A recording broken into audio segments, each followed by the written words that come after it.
Hi, Sandra. How are you? You look like my niece. Well, she's a pretty galloping. Yes, she Um, is. to start, how has, having a blue ribbon yourself helped you in judging and kind of bringing this show to life, knowing like your own history with how you're kind of helping these contestants? Well, I am a former blue ribbon winner from the LA County Fair in 1992. Mhm. And in thinking about the competitive landscape of television and competition shows in food and stand and stir shows in food, how do you marry the two to make compelling television that's riveting to watch but has incredible takeaways that you can implement in your own baking and your own like kitchen experience? And then how can you enjoy your state fair even more than you already do? And there's 24 state fairs going on between now and the middle of September all over the country. So everybody's going to go to their state fair. So I always say, watch the show first. It's 8 episodes. Watch it all the way to the end. And what you're going to learn is not only how to create amazing recipes at home, but how to decipher flavors. So when you go to your fair, or even when you're tasting food at a restaurant, and you put it on your palate and you close your eyes and that food melts into, your mouth, your brain will tell you what you're tasting and what those ingredients are. And you will have a totally different culinary experience than you ever had before, all from one show.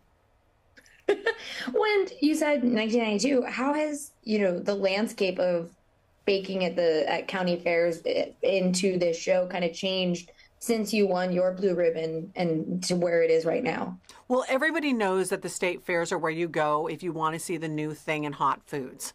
I mean, Mhm. they have launched so many things in the food area. And that's the other thing that you will see in the show are all sorts of new competitions and ideas for what state fair food is. There's $100,000 at stake and the best in fair blue ribbon. Mhm. So when you realize that, and one of our competitors has 700 ribbons. So when you realize how competitive this landscape is and what the prize is, you know that they're going to bring their best. And some people are good at pies, some people are good at cakes, some people are good at icing, some people are good at jams, jellies, cookies, bars, breads, brownies. Nobody is great at everything. So in the very first competition, we level the playing field. And even the gal who has 700 ribbons is brought right down to her knees. And Oh then my we go God. from there. It's like boot camp. Well, and how is it for you being on the opposite side? Like, which side do you prefer, being the judge in something like this, or would you rather be competing? My favorite part about anything that I do, especially on television, is the creating part of it. So I Hmm. created the show 12 years ago.